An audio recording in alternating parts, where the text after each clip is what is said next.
Hello everyone, welcome again.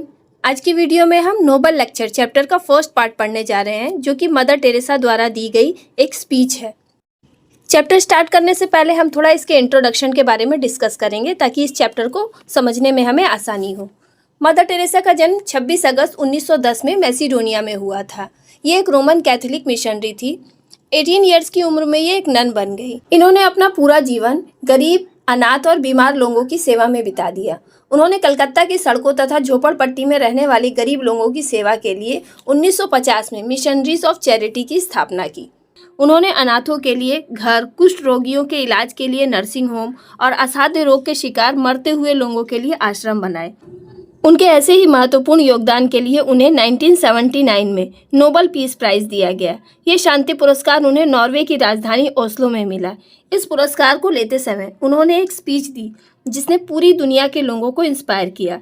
इसी speech को हम इस चैप्टर में पढ़ेंगे, जिससे हमें भी इंस्पिरेशन मिले और हम भी मदर टेरेसा के दिखाए गए रास्ते का अनुसरण करें और पूरी दुनिया में शांति और भाईचारे की भावना को बढ़ाने में अपना योगदान दे सके। तो चलिए स्टार्ट करते हैं इस चैप्टर के फर्स्ट पार्ट को। As we have gathered here together to thank God for the Nobel Peace Prize, आज मुझे जो नोबेल पीस प्राइज मिला है, उसके लिए हम ईश्वर को धन्यवाद देने के लिए यहाँ इकट्ठा हुए हैं। I think it will be beautiful that we pray the prayer of Saint Francis of Assisi. मुझे लगता है इसकी शुरुआत सेंट फ्रांसिस ऑफ असीसी की प्रेयर से करना बहुत अच्छा होगा।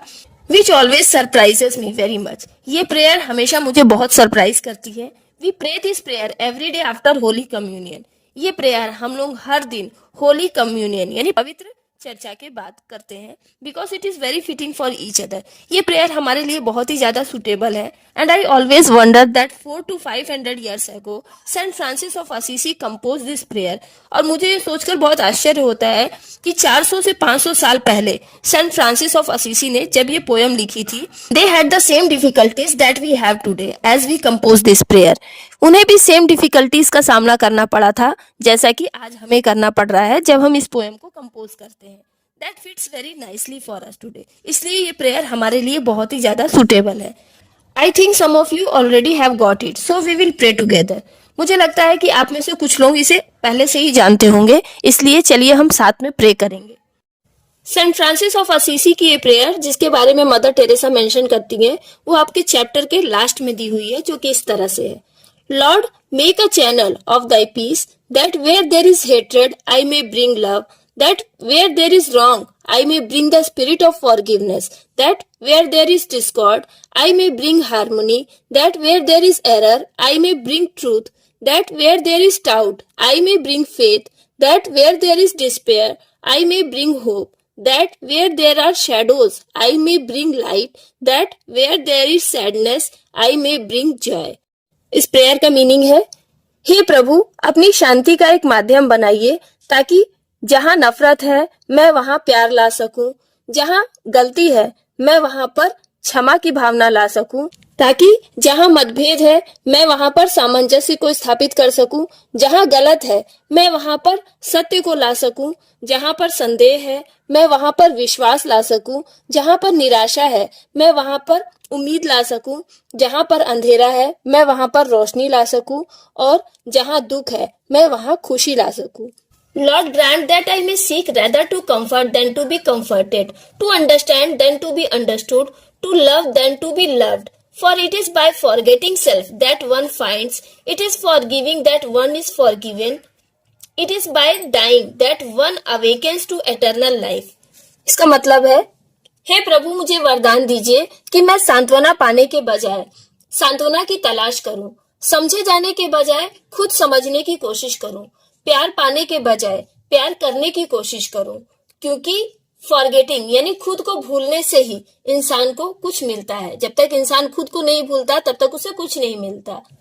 माफ करने से ही इंसान को माफी मिलती है, और मरने से ही इंसान अनंत जीवन के लिए जागता है, यानी मरने के बाद ही इंसान अमर होता है। यह है सेंट फ्रांसिस ऑफ असीसी की prayer. Let us thank God for the opportunity that we all have together today for this gift of peace that remind us that we have been created to live that peace। चलिए ईश्वर को धन्यवाद देते हैं कि आज हमें मौका मिला है कि हम इस शांति पुरस्कार को लेने के लिए एक साथ इकट्ठा हुए हैं, जो कि हमें याद दिलाता है कि हमें भगवान ने किस लिए बनाया है, शांति से जीने के लिए। And Jesus become man to bring that good news to the poor. और ये अच्छी खबर गरीबों को देने के लिए जीसस क्राइस्ट खुद इंसान बन के धरती पर आए। He being God became man in all things like us except sin। वो ईश्वर होते हुए भी इंसान बनकर आए और उनके अंदर इंसान की जैसी सारी क्वालिटीज थी, केवल सिन, पाप, बुराई नहीं थी। And he proclaimed very clearly that he had to come to give the good news. और उन्होंने ये बहुत ही क्लियरली प्रोक्लेम यानी घोषणा की कि वो एक अच्छी खबर लेकर आए हैं दुनिया के लिए। The news was peace to all of goodwill and this is something that we all want. ये खबर क्या थी? सभी के लिए शांति का संदेश और सभी की भलाई का संदेश, जो कि हम सभी चाहते हैं। द पीस ऑफ हार्ट, मन की शांति। And God love the world so much that he gave his son. भगवान इस दुनिया से इतना प्यार करते थे कि उन्होंने अपनी संतान यानी जीसस क्राइस्ट को ही धरती पर भेज दिया। इट वॉज अ गिविंग, ये एक देन थी। It is as much as if to say it hurt God to give. और ये भी कहा जा सकता है कि इसे देने में भगवान को कष्ट हुआ होगा। Because he love the world so much that he gave his सन। क्योंकि वो इस दुनिया से इतना प्यार करते थे कि उन्होंने अपनी संतान को ही धरती पर भेज दिया। And he gave him to Virgin Mary. और उन्होंने उसे किसे दिया? वर्जिन मैरी, कुंवारी मैरी के गर्भ में भेजा अपनी संतान को। And what did she do with him.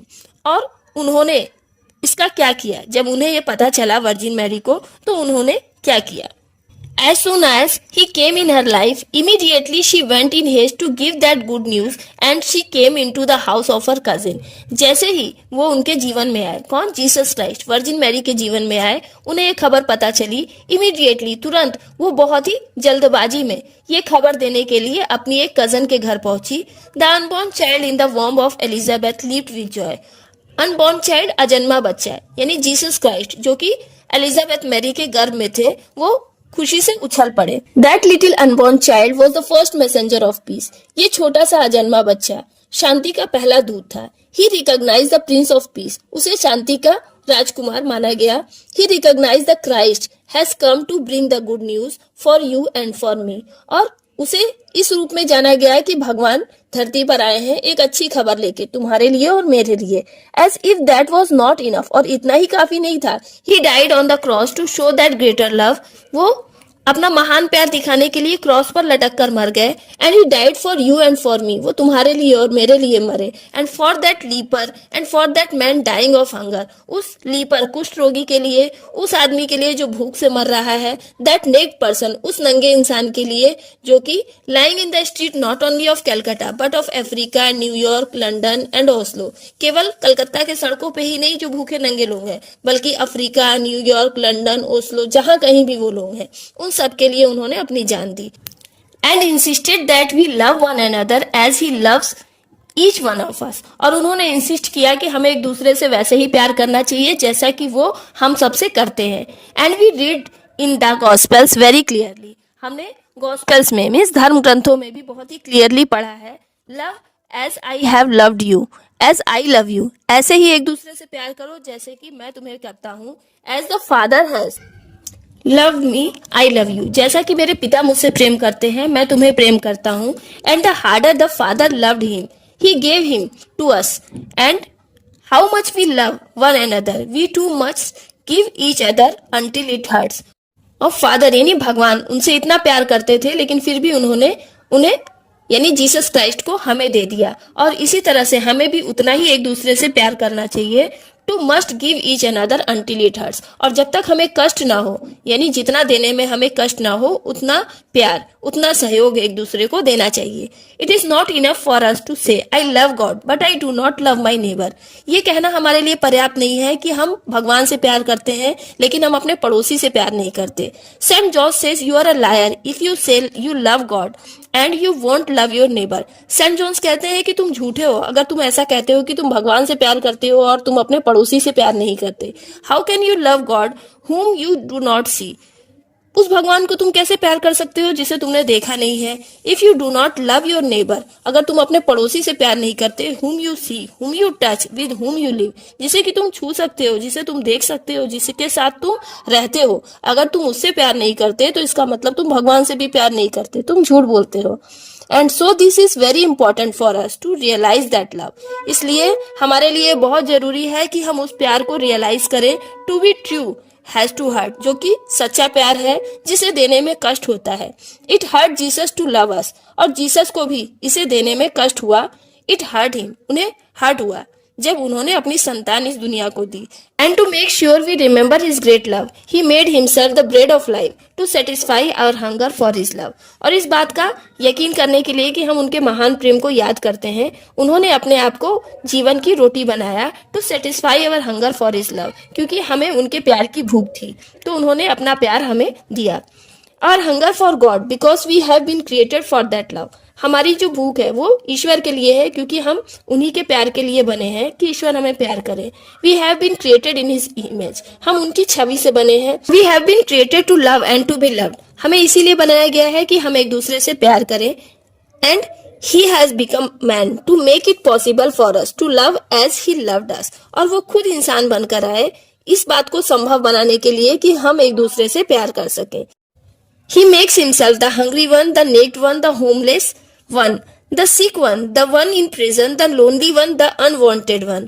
और ईश्वर यानी जीसस क्राइस्ट धरती पर किस रूप में आए? एक भूखे, नंगे, बेघर-बार, बीमार ऐसे व्यक्ति के रूप में वो आए जो कि प्रिजन में रहे, एकांत रहे, अनवांटेड रहे। एंड ही सेज, और वो कहते हैं, you did it to me, ये सब उन्होंने हमारे लिए किया। Hungry for our love, and this is the hunger of our poor people. This is the hunger that you and I must find. It may be in our own home. ये भूख प्यार की भूख है, और ये भूख हमारे सभी लोगों में पाई जाती है। ये भूख तुम्हारे अंदर भी है और हमारे अंदर भी है। हो सकता है ये भूख हमारे घर में भी किसी के अंदर हो जो कि प्यार की तलाश कर रहा है और प्यार की कमी महसूस कर रहा है। I never forget an opportunity I had in visiting a home where they had all these old parents of sons and daughters who had just put them in an institution and forgotten me by. आगे mother Teresa कहती हैं कि मैं कभी नहीं भूल सकती उस मौके को जब मैं एक होम में, एक आश्रम में गई थी जहां पर बूढ़े पेरेंट्स थे उन बेटे बेटियों के जो कि उन्हें वहां पर लाकर छोड़कर चले गए थे और शायद भूल गए थे। वो एक वृद्ध आश्रम में जाती हैं जहां पे ओल्ड पेरेंट्स थे जिनके बच्चे उन्हें वहां छोड़कर चले गए थे। And I went there and I saw in that home they had everything beautiful things but everybody was looking towards the door. और जब वो वहां गई तो उन्होंने देखा कि उस घर में, उस आश्रम में उन बूढ़े पेरेंट्स की जरूरत की सारी चीजें मौजूद थी, ब्यूटीफुल चीजें, अच्छी अच्छी चीजें थी, लेकिन फिर भी वो लोग दरवाजे की ओर देख रहे थे। And I didn't see a single one with their smile on their face, और उनमें से किसी के भी चेहरे पे स्माइल नहीं दिखाई दे रही थी। And I turn to the sister and I asked, तो मैं सिस्टर्स की तरफ मुड़ी और मैंने उनसे पूछा, हाउ इज दैट, ऐसा कैसे है? How is it that the people they had everything here, why are they all looking towards the door, कि ये लोग जिनके पास सारी जरूरत की चीजें मौजूद हैं फिर भी ये दरवाजे की तरफ देख रहे हैं। Why are they not smiling, उनके चेहरे पे स्माइल क्यों नहीं है? I am so used to see the smile on our people, even the dying one smile. मुझे अपने लोगों के चेहरे पे स्माइल देखने की आदत है, यहाँ तक कि जो मरता हुआ इंसान है उसके चेहरे पे भी मैं स्माइल देखना चाहती हूँ। And she said this is nearly every day, और सिस्टर्स ने उनसे कहा कि ये तो रोज की बात है। दे आर एक्सपेक्टिंग, वो उम्मीद करते हैं, they are hoping that a son or daughter will come to visit them, वो सोचते हैं कि शायद उनके बेटे या बेटी उनसे मिलने के लिए यहाँ आएंगे, लेकिन वो नहीं आते। They are hurt because they are forgotten, और उन्हें कष्ट होता है क्योंकि वो उन्हें भूल गए हैं। And see this is where loves come, और देखिए यहीं से प्यार की शुरुआत होती है। That poverty come rights there in our own home, ये गरीबी, ये प्यार की कमी हमें अपने घर में भी देखने को मिल सकती है। इवन निग्लेक्टेड टू लव, जब किसी को प्यार नहीं मिलता। Maybe in our own family we have somebody who is feeling lonely, who is feeling sick, who is feeling worried. हो सकता है कि हमारे अपने परिवार में भी कोई ऐसा व्यक्ति है जो कि अकेला महसूस कर रहा है, जो कि बीमार महसूस कर रहा है, जो कि बड़ी चिंता में है। And these are the difficult days for everybody, और ये सभी के लिए बड़े ही मुश्किल दिन होते हैं। आर वी देयर, क्या हम वहाँ होते हैं? Are we there to receive them, क्या हम वहाँ पर उन्हें रिसीव करते हैं? Is mother there to receive the child. क्या माँ अपने बच्चे को रिसीव करती है वहाँ पर? तो यहीं पे मैं इस चैप्टर के फर्स्ट पार्ट को ख़त्म करती हूँ। इसके आगे के एक्सप्लेनेशन को हम अगली वीडियो में समझेंगे। वीडियो आपको कैसे लगी ये मुझे कमेंट करके बताएं। अगर अच्छी लगी हो तो इसे लाइक कीजिएगा और साथ ही साथ अपने दोस्तों को भी शेयर कीजिएगा। Thank you for watching.